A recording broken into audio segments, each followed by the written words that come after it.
Even though digital marketing has been around for decades now, there's still a ton of myths and misconceptions that people deal with every day. Today, we have Chris Williams and Jeff Mironoff to talk through some of those misconceptions and give tips and advice for you to maximize your marketing. All that and more today on the Marketing MadMen podcast. They say marketing is a madman's game. So now we turn it over to the Marketing MadMen with Nick Constantino and Trip Job.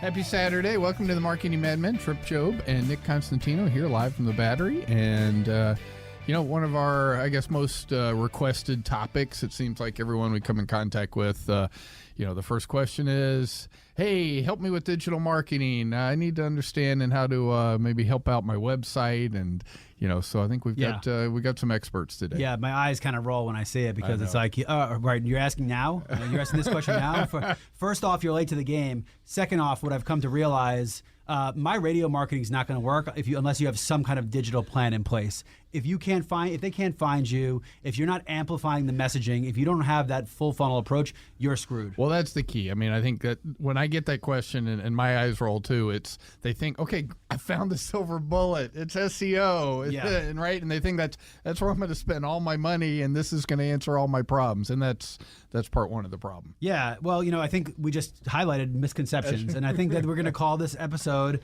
Misconceptions in Digital Marketing. And because Trip and I will botch it, we brought two guests along that know a lot more than we do. So we have Chris Williams from Elite Web Pros, who's been on before. He's an SEO expert, web content design expert, and Jeff Mironoff from Haibu, who is our pay-per-click expert. How you guys doing? Doing great. How are you? Oh, very good. Thanks for joining us. Thanks for having me. So before we get into the list I have in front of me, let me tell you my misconceptions and my beef that I have, because I think this will frame it really nicely. So here's my problem. My problem is that the industry has turned out to be a monopoly with no regulation that allows two of the biggest players to justify prices by faking the word algorithm changes.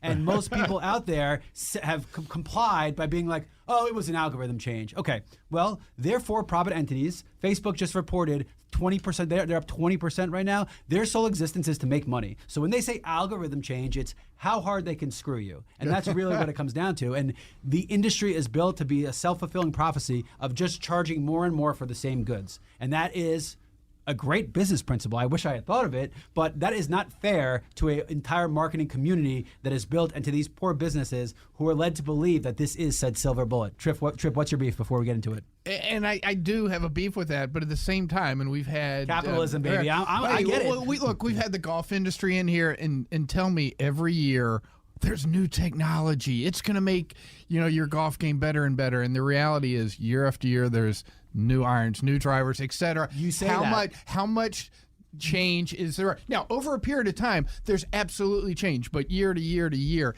is there change? You say that, but if I use a 6-year-old driver, the most I'm going to get out of a new driver is 5 or 10%. Right. If you're using 6-year-old digital principles, your business won't exist. No. So it is not fair. All right, but there is a little bit of that's business in a lot of people. Now, again, I'm agreeing with you. I think because the fact that it's in a black box, right, and the fact that everyone says, "Oh, the algorithm changed. You're not going to understand this. You've got to go to a pro. You've got to do these things differently," and it's all driving new expenses. I don't care for that. I mean, at least you can make the choice and it's a good in the point. golf industry and all that. Everybody has got a handout. Let's just talk about programmatic audio. By the time you get through the SSP, the DSP, the analytics side, there's all these people. Everyone's taking a cut. So by the time it gets done, how effective could it be? And which brings us to our first misconception. Because of how many people have a cut, one of the misconceptions is that it is only of benefit and of most benefit to the largest businesses who can afford those economies of scale and can do those things. So again, being that blatantly, Trip and I have no idea what we're talking about, let's start with Jeff, because Jeff works for a little bit of a bigger company that deals with this a little bit more. Talk a little bit about the large businesses, the small businesses, why people think it works better for large businesses, and what the truth is. Well, as we discussed a little while ago before the show, me and Chris come from, way back in the day, the Yellow Page background. So Yellow Page was the one way of directional marketing. If you needed a product or service, that's where you would go. Virtually, bottom of the funnel. Well, they're already searching for you. That's Absolutely. right. All the branding has already taken effect, which always made when you branded and you combined it with ads in the Yellow Pages, the performance of that Yellow Page ad was always better. We'd even find, like, the biggest thing back in the day is it was positioning in the book. If you were first, second, third, fourth, you would get the most. Didn't people used to start with an A? Like, he was a plumber, have to start with an A. Like, A, plumber. Are we going to have to stop and ask, if you were born after this year, do you even know what the Yellow Pages are? Yes, I actually do. And the reason why is I have a Filipino friend who's 5'1" who couldn't see over the steering wheel, so he had to sit on it when he drove. So I know the use of the Yellow Pages. I have a lot of door stops too. And I use the books for those. But what about like let's talk about large businesses, right? Because that's who benefits from having the money to put the front page in the ad too. Correct. So all that went away. So the dominant players that could buy the biggest ads at the front of the books, that went away when Yellow Pages, which they died relatively quickly too. It was almost like, and you 2007, were 2008. Yep. So everyone was trying to figure out how to take advantage, and everything was reset. So the guy who was the double truck first in the Atlanta directory now had to compete like everyone else for digital space. So as time evolved, the ones that had the bigger budgets could invest more in SEO, more in pay-per-click, more in, as time went on, Facebook monetized itself, allowed for advertising on it. So the smaller guy felt intimidated by everything that was going on. But as a company that specializes in small to medium-sized businesses, we had to come up with a plan to help the smaller business. So it was becoming a bigger fish in a smaller pond. So if you had, let's say, a plumber that covered all of Metro Atlanta, so their SEO budget was spread out over 90 plus cities, 12 counties. So the smaller plumber that maybe only had 4 trucks, let's go after 4 cities. Let's take a small cut, have your $2,000-$3,000 going up against their $2,000-$3,000 that was dedicated for that small piece of the market. That's how you can compete. You write better, stronger content. You write ads that, go to specific landing pages on the site. Yeah. If you design your campaign properly, you can compete. And that brings up a good point about marketing overall, right? So fundamentals don't change. Most people, we are in a time where people lean on communities more than ever, don't want to work with a mega corporation that's got 6,000 trucks because they don't feel like it's too big for them to care about them personally. So again, that is as much a tactic as it is you're acknowledging you're not competing with the big guys on this level, so let me change my tactics. Don't take the one-size-fits-all approach. I mean, that's really where you need to go. Let me change my tactics. Can I add to that? Please do. So at the same time, as you talked about the Yellow Pages, you only had a couple of categories to choose from. Now, with digital marketing, you have keywords that are associated with your business, and you could have hundreds of different variations of the same keyword to qualify to rank on the first page of Google. And then if you take it a step further, talk about location, where you're located, your physical location gives you an advantage over all the other service industries in your area. So if you're located within a 10-mile radius, call it. So if you're located in Marietta, even if there's a big player in Atlanta, Google's going to give you an advantage over that visibility than that other company. And it's an obvious reason, because the people who are located in Marietta will likely want to do business with someone in the area. Google believes that because you are closer, you are most relevant to them, because that's what it is. It's a relevancy that they try to attach algorithms to. They do. And when we're shopping, many times we want to work with someone locally. We may feel that they're not going to charge us a fee. We may feel like they're going to get to us faster, especially if we have an emergency. So we typically would search for someone who's closer, unless we do a search outside of our market. So it does make it easier for the smaller guys. And everyone to has get different search visibility. parameters, right? Exactly, some say community plumber, some say cheapest plumber, and everyone has different parameters which they search for. So you want to break it into a niche. If you can, you figure out your customer base, right? You want to. But let's not rush through this, because that's the hardest part, right? That's right. Trip and I talk about this all the time. Most people don't know their customer base. They couldn't assign keywords if you paid them to, which is why it's so flawed to begin with. Well, and that's what I was going to say. So back to the big versus small, I think the challenge sometimes for the smaller business, and you guys talk about it, is that they may come in and they think, all right, here's my budget and I can only do one thing. And so they only go the SEO route, and they don't think about how they tie their keywords into everything else they do, whether it's content, whether it's email, you name it. And maybe that's a difference you see between big and large. And I think that ties into the concept that you can't afford marketing, because your marketing should pay for itself. So if you have an effective marketing campaign, the money you invest should bring you back more friends. So if you spend 1,000, you get back 10,000, right? And so that's the objective. So you want to create a full marketing system around your SEO. You want to pair that with the pay-per-click and some promotional advertising too, the rest radio. Yeah. Or 30,000 foot.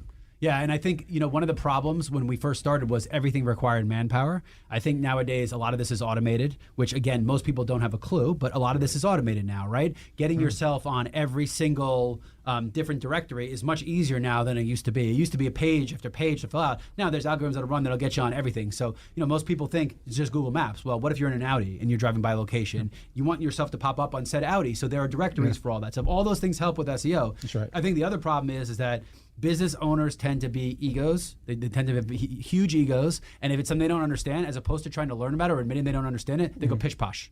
I know the owner of our company pretended the internet didn't exist until 2 years ago. He thought it was a fad. So until 2 years ago, the internet was just a fad. Who would ever do it until he finally realized? Here's the other thing I see a lot of times is, to that point, the owner will go, I went home, or I had my daughter who's off in school, pull up so-and-so search, and guess what? It didn't work because we weren't on until page 4. And so it can be a lot of different things. Back to, okay, yeah, their daughter's at school over in Alabama, and you're doing a search here for Marietta. Right. All right. I mean, but we see that a lot with digital because it's so available. People think they can test it and understand exactly how it works. Right. Well, one of the things, in kind of adding to what Chris said, is that being, and getting back to your original point of how do you compete against these bigger companies, is how you develop your website, right? A website is a library, and each page in that library is a book. So Google looks at each book in the library and evaluates it for relevancy.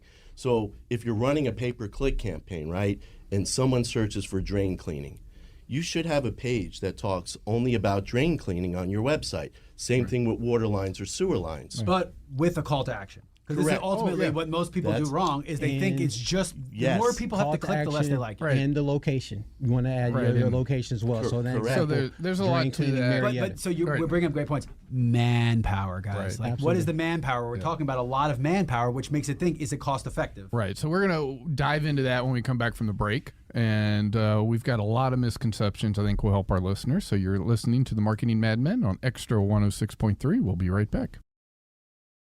A lifetime of hard work, children laughing in the kitchen, family photos on a restaurant wall, a legacy that lives on. It all comes from the power of a conversation, like the one Tommy Hall had with First Horizon Bank about taking over his father's Charleston-based restaurant business. Now the table is set for a whole new generation. First Horizon Bank. Let's find a way. Go to firsthorizon.com/Tommy. First Horizon Bank, member FDIC. Finding your direction, a career path, can be difficult. There's so many choices. Check out Life University and explore your options at their Eagle Madness Preview Day on Saturday, March 2nd. It's your opportunity to spend the day learning about their unique undergraduate programs like culinary nutrition, biology, business administration, and more. Come discover exciting majors and talk to current students and faculty at our beautiful Marietta campus. We'd love to see you at our Eagle Madness Preview Day on March 2nd. For more details and to register, visit life.edu/join today. Now back to the Marketing MadMen on Extra 106.3 FM. Welcome back to the Marketing MadMen. Trip Job and Nick Constantino here with our digital marketing experts, Chris and Jeff. And, we were talking right before the break. Jeff, you made a great point that there's so many things that to do it really, really well, you need to connect to, all right? And whether it's your content, whether it's individual pages. So that's the second misconception is this is so expensive. It takes so many resources, people, agencies, you name it, and small businesses can't afford to do it well. Well, it's interesting. We usually take a couple of different tacks. We can ask a client, well, what's your budget, right? That could be one way to do it. And the budget will dictate a strategy, and we'll put together a strategy based on the budget. Or they will say, they'll give us parameters, and we'll, based on those parameters, say, well, this is what you could invest. We never use spend, this is what you can invest, right, up to this amount. How big a piece of this do you want? And that's how you can dictate a strategy. But I wanted to kind of just build a little bit just on a point that Nick made, is the websites too, very important in investing and solidifying everything, is that the websites talk to two audiences, right? One is Google, because you want to rank higher on Google. The other is having the proper, we call them the SQUAT factors: speed of service, quality of service. What do you offer? If you're a roofing contractor, $500 off a new roof. Old any marketing principles. What is your competitive advantage? All that stuff helps. So if you're a smaller company, you don't think you can compete, if you're doing all the right things, you can get an ROI, and then you can build and grow off of that original investment. So if you only invest $2,000-$3,000 to start off, you like what you're doing, you replicate those efforts and you grow them over a bigger space or over additional services you want to promote. Yeah, one of the problems, I believe, with the answer to this question is, look, everything in life requires one of two things to succeed: time or money. Okay, so if you are not putting in enough money to be successful, are you willing to put the time in? And the answer most times is no. Correct. And then if you are not going to do one of those two things, put the money in. And the problem is there are too many people out there that don't challenge people when they say that thing. So okay, yeah, you can only spend $2 or $3 grand, but this is what you're going to have to do on your end to be successful. Are you willing to do that? Right. Most will say yes, most are not. And I think that's one of the disconnects in the industry is if you're just going to take $3,000 out of someone's hand, they're going to leave a bad taste in their mouth of the entire industry. It happens in radio, it happens on TV, it happens all the time.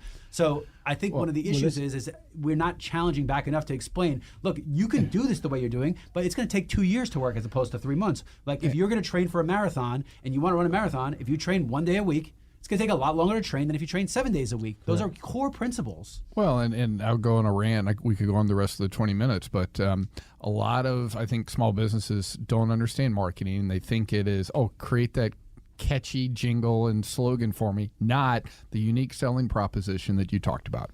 Right. And that's really what's going to drive so many things, from your web efforts, from your SEO, PPC, you name it. Not, marketing's cute, get that great slogan for me. Listen, I want to definitely add to that, and you make a great point about being very strategic about talking to the search engines and to your audience. But I like to add to that, I think another challenge to this conversation is when you are getting results, being able to measure those results and know when to increase your marketing so that you can add to those results. Sometimes you are getting good results. If you're spending $1,000 and getting $4,000 back, you're getting good results. You may want to spend more, and as you continue to expand your marketing, that 4-to-1 may turn to 6-to-1 because you expose your business to a larger market, right? So initially when we start with some of these small businesses, you give them exposure and you get them traffic.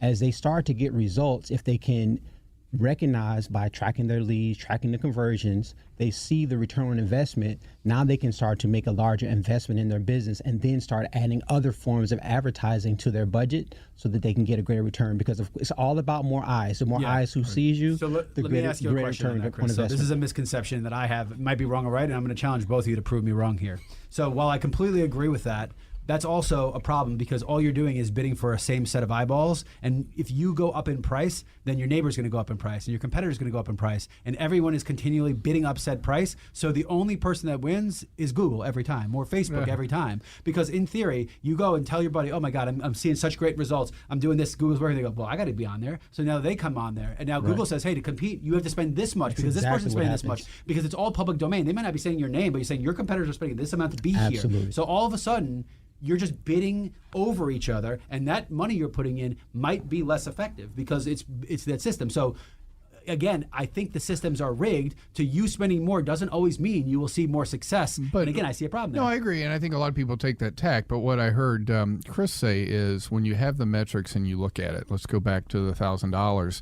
All right, where are you seeing return from? And are there new markets or adjacencies or things I should go after? And are there areas that aren't returning? And maybe it's not spending more, or maybe it's just a little bit more, but it's taking some money away from here and putting it there, right? Absolutely. And it's really, and not just adding more to the current pot, but Yes, in essence, you are throwing more money on. Maybe if you go into another market, you decide, okay, I want to go down or further out to Kennesaw, or I want to get out to Ackworth or places like that. Okay. Okay, But now you're that's talking what about I'm changing speaking your to. business Right. model, not just Exactly. your marketing. You're Right, expanding but your that, business. But Yeah, that we're could be just part of what you're expanding. doing. Exactly. But it's a strategy, and that is, can I serve that area? Do I want to serve that Absolutely. Do I have the area? resources and to is it fulfill tight? what I'm Yeah, looking and, at? Yes, and and- if you're thinking of it that way, then it's fine. I think if I don't think most people think of it that no, way. I think if this is It's working, strategic. let me double down, do the same things, and Yeah. double down. It's strategic. I do agree with you. Yeah, you want to diversify. In this example of $1,000, that's not a large enough budget to, maximize on any industry, right? So you're going to have a lot more room in just directional advertising if you're doing one form.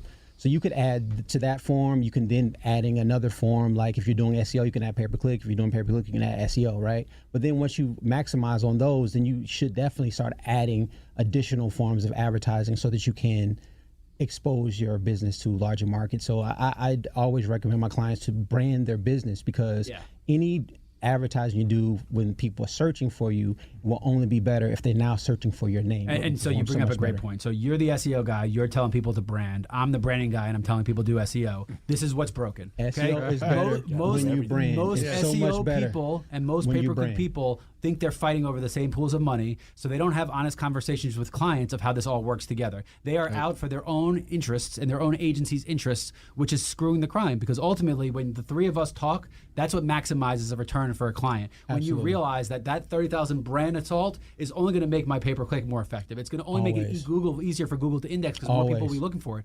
I know we say always, but I've dealt now with 200 clients per year. 90% of them have no clue what we're talking about here. They don't understand the full funnel approach. They don't understand why these things need to work together. They are going to cut one of them in their head and don't realize that you may not see results of said cut for 3 months, 6 months. Pay-per-click is one of the, and I say the easiest, because when you cut it, you'll see a loss right away. Right? When you cut radio, they'll still call you saying they heard you on the radio for 6 months after the fact. But when it does fall, it's going to be that much more expensive to turn it back on, which is a big problem. So, Jeff, what you got? And looking at all the metrics for the years that I've sort of followed these businesses, doing a branding campaign virtually all the time enhances your PPC results, because as long as the domain matches the name of the company that's being promoted, and it's Great not point. Plumber Atlanta, right? Great point. And then Plumber Atlanta comes up with Joe's Plumbing. Well, Joe's Plumbing, I didn't know that you were Joe's Plumbing because your URL says Plumber Atlanta.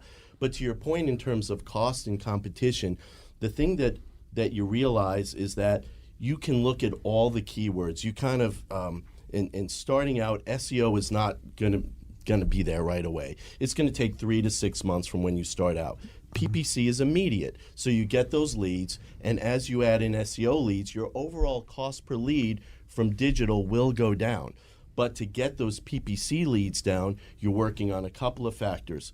Quality score, which can help reduce what Google will charge you on a click. Because if you have relevant ads, right, that have relevant ad content, and then you land on a page on the website that speaks all to that search query, they're going to reward you for that, because that person's not going to bounce off. They want to serve up the best results possible, and they'll reward you for discount on the clicks.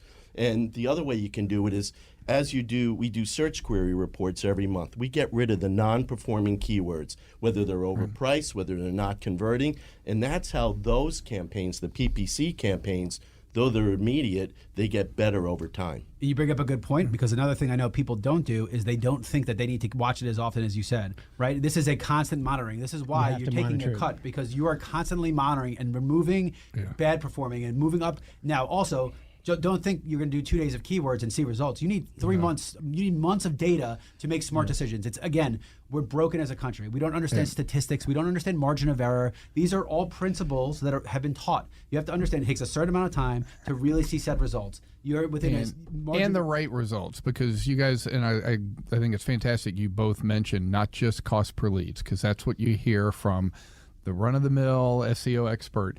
You both mentioned conversions. And look, you guys can do it. I can even do it. Figure out a way to lower your cost per lead. But are the leads any good? Right. Are you converting them to opportunities and eventually closures? And if you don't have that metric, cost per lead, yes, you need to have. But if you don't have your conversion metric, you're likely going to waste. I'm going to throw in one counter to that, and I don't disagree with you. But I can drive 1,000 leads if you're freaking terrible with those leads, that's your problem. No, because that's- most times, like I'll tell you, Very the good worst, point biggest now. frustration I've ever had in my life was when a client's like, hey, we're not getting any leads. We're like, well, we drove this many people to your website. Oh, look, 80% of the traffic is digital. You go on there on mobile, you go on their website on their phone, and it is the worst. You can't even click on a button. Yeah. If your business is not built to capture said leads, that should not be on the marketer's fault. The marketer's fault is to put you in front of eyeballs. No, I agree with that, but I would say It's a tough more often conversation. than not, That's real. it's they're only looking at leads, and but I've run into that in my I would say consulting business. most often, so- in my humble experience, it is a combination of the two, Yeah. that you're too focused on leads, but most of the times, the mechanisms aren't in place. For example, if you run a SEO campaign to start, then about 2 months in, you kick in your 30,000-foot traditional media advertising. Then you start pay-per-click. Your effectiveness on pay-per-click will probably be 2 to 1 because those mechanisms are all in place. Your SEO is good, which means your website's good. You're fulfilling said things, which means that's going to be that more effective. If you do that backwards, every single step backwards, your leads will be half That as is valuable. a phenomenal point. And then I would add to that, you talked about having the things in place. Well, let's talk about the email campaign. Let's talk about the follow-up. Well, Do now you that's have your a- CRM system. What do you do with the clients Do you you have a have? drip, right? So when someone comes in, they fill out a form. Do you have a way of contacting them again if they didn't buy from you? So you want to think about your business and not just when the lead comes in, but how do you engage with that customer after the lead? And if they convert with you, are you sending them a follow-up to get a referral? Right, And but if not enough to be annoying. if you have the right metrics, you're going to see all that. And this Absolutely. is a perfect lead into the next misconception that digital marketing is only for technical businesses. And if you're a CRM consultant Or or technical you're in people, you have technology, to. exactly, that boy, it's just too complicated. We can't understand it. Can I It pop doesn't in work. on this one first, Trip? Yeah. So as somebody who had no digital experience whatsoever, who has kind of had to teach himself all this stuff for our company, for our clients and everything, I'm going to throw that in the garbage right now because actually all of these are core marketing principles. The technical parts of it Very good point. can be done by somebody else. I would a million times take somebody who has a solid marketing background and let them learn the technical stuff, then someone take someone with a technical background and have them learn the marketing background. That's tough. I really believe that one of the problems, and this is, again, it works. I think it worked in the digital. It worked in digital marketing's favor for a long time. It was too complicated for the layman to do it. Okay, and now it's starting to come back and bite them because they missed on how to speak the language that the everyday man understands. And really, at this core, these are simple principles that should be understood across business. And you guys have done a bad job as an industry of explaining that. And you're seeing you're too high above. Like, oh, you won't understand anyway. Well, that's not how you talk to people. They're not going to buy that for I that agree. long. That was a good rant. I'm gonna put that listen, one on. I agree That with one's it. going out. One of the things that I have, and Jeff will speak to this as well, and I think he does a good job of this as well. But making sure I make it simple. It's not rocket science. Anybody can do what I do. I want to educate my clients and understand exactly what SEO is, how it works, and when you see it, it's very simple and anyone can do it, right? So once you understand the concept of what your company should be doing for you, you can follow your website, improve in ranking, and get you traffic to your business. And I think that type of conversation has really helped the industry with the people who actually been able to look at their website in that way. Yeah, it's a core. You got to understand that before you get to the how you're doing it, you need to understand why you're doing it, and that's what's missing right now. Is people don't understand why index and ranking. One of the things that I found the most fascinating, like Google doesn't care that you have an AP feed on your website because every other ass on earth has an AP feed. So are you making your own unique content? Upon thinking upon it, of course it makes sense. If you're sitting there pointing people in the direction, are you going to point to the 9 people doing the exact same thing or the 1 person with unique content? So once you think about these things, take the technical part out of it, they make really easy, great sense. Not even just business sense, just common sense. Well, there's to your point, there's a lot of intimidation. Like I work with attorneys, right? And some real brilliant attorneys. The issue with them is a lot of them don't get the technical aspect of digital. But if you can sort of dumb it down a little bit, like Yellow Pages was easy, right? Here's a full page. What do you want? Bullet points. We had something called rascal factors. This is what you do, everything you do. Now you have to say, well, there's two major platforms. There's really Google and there's Facebook. You need a Facebook page. You need a website. This is how your website should be designed, okay, to be effective and to work. These are the campaigns that work. So even if you're running a Google campaign or SEO, you want to be able to remarket to them by retargeting. So it could be You could be display banner ads. But it could again, be that's an social old ads. principle. There needs a certain amount of frequency for a message to run. So again, I know how it's technical, but these are not new principles This is anyway. common Right, sense. you I mean, just- I'm thinking about Don Dixon and going back, to advertising, and the same thing used to happen with creatives and people. Oh, we don't understand creatives. It's this black. They come back with things. It's the same thing. It's common sense. Explain it, what you're going about, and then. Hey, as far as behind the scenes and the technical stuff, we'll take care of this for you. But here's what we're going to do. When did you go to? What year did you go to high school? Graduated in 1984. Okay. Now, since that point, do you think people have gotten more common sense or less common sense? Oh my God! Answer the question. Answer the common sense. Since the state of our Okay, good. So that's the problem. So don't say it's common sense, because common sense inquires everybody common to know it, and they don't know anything. Can I tie this all in together with, we talk about how marketing is all the same? One of the things that I talk about all the time, in that, you got to find your customer, right? When in, let's say, any form of marketing, you got to find your ideal customer. Then once you find your avatar, then once you do that, you want to figure out what their pain points are. Then you're going to create your ad for that your proposal, your offer for that business, and then you're going to promote that online. That's the same for Google. That's the same for radio. That's the same for SEO. It's all the same. You're talking to your avatar. You're going to draw that customer in, and if you have that mindset, then you will get great results on all of your marketing. Yeah, I think that's a good way to put it. I think a lot of this is self-searching, and I think a lot of this is, the phrase I like to say is just know enough to be dangerous. Just ask questions all the time. Ask, why this? Why this? You might not register at first, but there's going to be a point where you're going to wake up and be like, oh my God, I get it. And once you have that moment, then no one's going to pull one over on you. And that's, shame on the advertisers for being taken advantage of. They're not going to be taken advantage by a bad bank. They're not going to be taken advantage by so why are they allowing themselves to be bad actors in this space? And I think, look, you do an autocorrection. You already see a lot of people weaning out of the industry, agencies going down. So I think that autocorrection is going to happen. And I hope that when it does, people realize that marketers should all be speaking the same language. The people doing the marketing need their people to speak the same language, and once that happens, I think we'll be in a much better spot. Oh, absolutely. So what do we have next? We got time for the break for one more. That was an intense one, Yeah, man. I don't know. that's I good. gotta lighten this one a little bit. My goodness. All right, how about we do this one? 'Cause this is one Jeff to talk about. Good digital marketing delivers quick results. There can be instant results, but the best results don't happen immediately. So digital marketing, it's just a term that everyone throws out of anything that you can really do online. So a lot of it revolves around the two platforms that we spoke of. If you're a business to business, LinkedIn sort of factors into that too. But you have to develop a strategy. Once you develop the strategy, you build on the strategy, you see what works and what doesn't work. And you can get immediate results from PPC, right? Because as long as the source that you're leading that searcher for is answering their question and fulfilling their need, you'll get a lead and a conversion. To your point that the other person on the other end of the phone converts that into a prospect that takes it to the next step. But the bottom line is you have to have an understanding and set the expectations that this could take 6 to 8 months before you see the best results. And I love it. And that's something we talk about all the time. And immediate is different than last minute.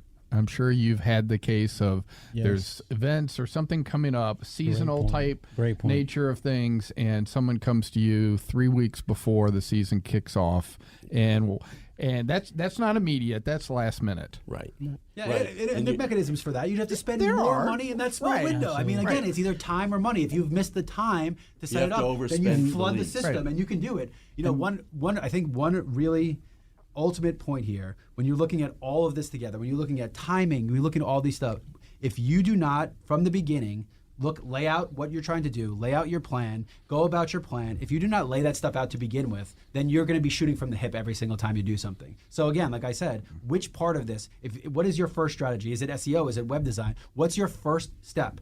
Do your first step, but be planning your next step. You cannot just start and then stop and start. So SEO, going into this, we're going into this, lay those out. They will fall like dominoes, but if you're only looking for short-term benefit, there are ways to do it, but you will not be building a brand. So one of the things I always tell people, are you looking to sell your company tomorrow, or are you looking to pass your business to your kids? If you are, there's two different ways to go about it. All right, so we got about 2 minutes for the break. We'll give 2 minutes to if you are looking at short-term benefit. What are some bits of advice, Chris? you're looking for short-term benefits, I do think pay-per-click is a good option. I think that you want to keep the mindset of easy come, easy go, right? You always want to focus on the long term. But if you're looking at it, your pay-per-click will be a good start to get leads right away. And then, of course, you want to put systems in place so that you can continue to, every lead that comes in, make sure you have a funnel to continue to communicate with And I would those mean leads. simplify, right? You're not going to do a 50-page website if you're looking for quick leads. Do 3 pages, have 3 ads that lead to said pages, slim your offerings. Don't make them huge and verbose if you're trying to do a quick. Yeah, and you still have to build out your website, even if you. Website's a living, breathing thing, right? So once you build it, it's not done. So if you say, hey, let's get these 3 to your point, 3 pages up and running. Let's promote, if you're a roofer, let's just go after roof installation. You really want to repair roofs. Storms start coming in April. You don't want the roof repairs because they're not big ticket jobs. Let's run a campaign. We'll build out the content. Let's get that started. We'll develop the website and keep adding pages. So you just win one thing that's also here. That's a variable, because what if it doesn't rain in April?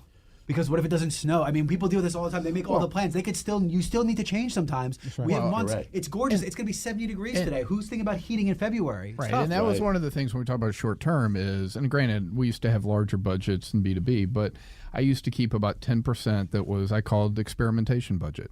All right, now if you're working with $1,000, 10% it's not going to work. That's right. But the point being, there were things that would come up short term that we would experiment on. All right, let's just try this. And the goal wasn't, oh my God, we're going to get tons of leads or this or the other. Did we see enough, knowing that it was a short-term experiment, that, all right, this is an area we need to think about, how do we integrate this more often into our business? Now, it could have been digital related, it could have been experiential. We had it across the board, but that was the goal of, all right, I'll take a small piece and I'll do some things that are timely. Right, and let's just see what we learn, and if we learn, we want to integrate that into our overall budget going forward. So, great idea. Yeah, that's right. There's no 2 digital strategies that are alike, because every business has different goals, different objectives. You have to customize it, and if at all possible, explain to them so they understand and manage the expectation of it the whole time. Otherwise, you get guys like, you talk to them and they say, well, how much is it? And that's all they care about. It's like, listen, this is an investment. You need to kind of understand how this works. Because if you're going to come in like, how much is it? It's like, not how much is it, it's how much is it going to bring you. It's not a commodity. Right. So we're talking digital marketing. You're listening to the Marketing MadMen on Extra 106.3. We'll be right back. This morning in North Carolina, wheels are spinning. Determination is winning. A passion is now a thriving business, and it shows no signs of slowing down. How? The power of a conversation, like the one Clint Spiegel had with First Horizon Bank about starting a bike wheel manufacturing facility in Asheville. Now it's not just talk, it's rubber meets road. First Horizon Bank. Let's find a way. Go to firsthorizon.com/Clint. First Horizon Bank, member FDIC. Finding your direction, a career path, can be difficult. There's so many choices. Check out Life University and explore your options at their Eagle Madness Preview Day on Saturday, March 2nd. It's your opportunity to spend the day learning about their unique undergraduate programs like culinary nutrition, biology, business administration, and more. Come discover exciting majors and talk to current students and faculty at our beautiful Marietta campus. We'd love to see you at our Eagle Madness Preview Day on March 2nd. For more details and to register, visit life.edu/join today. Now back to the Marketing MadMen on Extra 106.3 FM. Welcome back to the Marketing MadMen. Trip Job and Nick Constantino here, and we are talking digital marketing with our guests, Chris and Jeff here. And so, Nick, you had a thought. So this is one thing I've learned about. It's an unfortunate part, but I think it'll help with a misconception. So there are mechanisms in place across all of these things to garner views. You can pay somebody to promote your podcast and get hundreds of thousands of views. You can advertise to get leads here, to do all of these things. Okay? You can pay to have connections on LinkedIn set up for you. You can pay for Facebook friends. These are all things that you can pay for. Okay? But by paying for them, you're missing out on the most important part of doing your digital marketing. So the misconception is digital marketing is successful when there are a huge amount of website traffic. So We know it's wrong. We know it's wrong. We know we need engagement. We know we need these things. But talk a little bit about when you deal with a client who's only using those glamour metrics and think that that's it. Oh my God, somebody looked at me 25,000 times. This is the greatest day in the world. I'm going to be a millionaire. Explain, one, how the system is rigged against that, and two, how that's not the end all be all right now.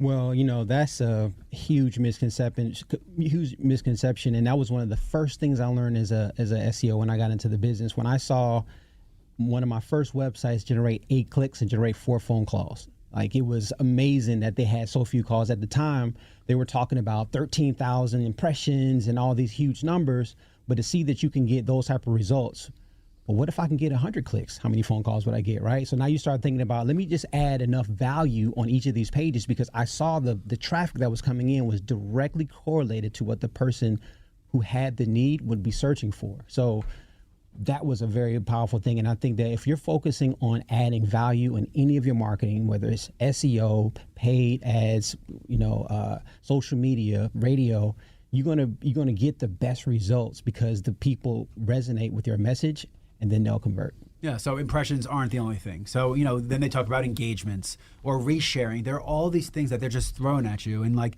do you pay per click? Do you pay per impression? I also think it has to do with how good and relevant is your copy. If you have the world's best commercial written for you and you know it's going to work, then yeah, impressions matter. Then it But if matters. you have a target audience that's really 600 people in the country, then what does an impression matter? Because there's only 600 people that can buy your product. So I think it's relevant. But Jeb, what do you see in as far as just what they're looking for, what KPIs they're asking for when they set these things up? Well, the performance indicator. I mean, if you to your point, if there's less traffic out there, obviously it's more competitive for that little bit of traffic. So you can there's ways that you can do that. You can expand your geography of what you want to go out for. You can also kind of look at more services that you want to provide within that same space. So there's things that you can do when that traffic volume isn't there. But you do want to, whatever it is that you do, you want everything to be comprehensive. And online, everything is now working together. With the advent of AI, SEO, in implementing SEO with some AI type of tools, doing PPC with looking at, that person's online search history, right? If their online search history is, all about outdoor kitchens, right? And then they search for a landscaper that does outdoor kitchens. Maybe you want to show them some things about outdoor kitchens when they do that Google search. Right. So in order to go after that smaller piece, you've got to be really spot on with how you market to them. You got to be as precise as you can. And you have to have a realistic understanding of your business and whether people know it. Going back to the brand game, so it's funny, when I first joined Old Castle and was asked to look at some things, and they're like, why aren't we selling more of our outdoor kitchens and fireplaces? And I looked, and they actually had a trademark brand name, Elements, for that. And everything on the website was Elements. There was nothing that said outdoor kitchens and fireplaces. And I'm just like, guys, but everyone in the industry, all our distributors know that. Okay. The distributors aren't buying the products. aren't buying the products. Right. And so guess what? Within, months of making the change, all of a sudden things started to work. Exactly. You started to get that. But sometimes we get so, focused on our own brand and, people understand us and all that. And going back to your brand conversation earlier, you have to understand the customer to make sure you're tying things in well. Yeah, Right. you want to. I was going to say, to the point too, there's some industries where it's immediate. Like if you're a glass company and something gets smashed, well, that's right away. Right away. If you're selling entry doors, well, even if you're going to run a PPC campaign or you want to get more business quicker, that buying cycle may be longer. There's a different trigger moment for everything. Right. Exactly. Roof, like they always say, the storm chasers for the roofs that would just chase around whenever there's a hailstorm. That's when they thrive and they exist. But so is everybody else. They're all competing for the same thing. Well, look, I think this has been a pretty intense conversation. I think we covered a lot. I think the goal was not ever to be negative, but just for everybody to know that this is not a game, and you have to really be invested in it, and you have to learn from it. So since we've been so Debbie Downerish and so intense about this, so why don't you guys give a sign of good things to come, or give some advice to somebody that is in the industry that is struggling? Let's end on a positive note. Jeff, why don't you go first? Well, you almost have to take, say there's someone in the industry that's struggling. There's a reason they're struggling. You have to identify what that is. There are tools and metrics out there where you can do an online health check for a particular business. You can say, here's the areas where you're lacking, and this is why you're not performing well. And then based on that, you can have conversations based on their goals and objectives, and then on that, make recommendations to help them get there. Whether it's, okay, let's go for it all at once, or we're going to implement it piece by piece. You have to have a special strategy for each particular prospect that's out there and evaluate them, see what their goals are, and make sure that you're in line with their goals when you make your presentation on how things should be done. So if things aren't working for a client doing pay-per-click, how do they find you?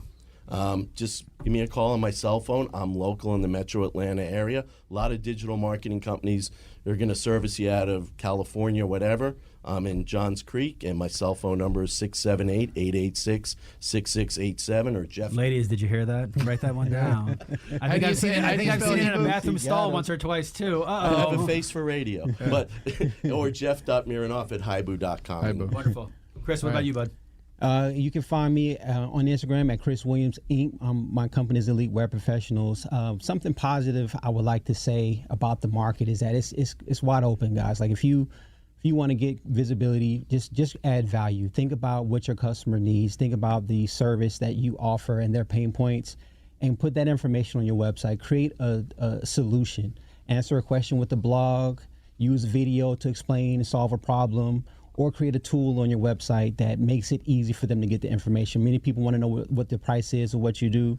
If you can create a tool to help them see that price, would be great. Many people want to see what the before and after effect of your service is for their business.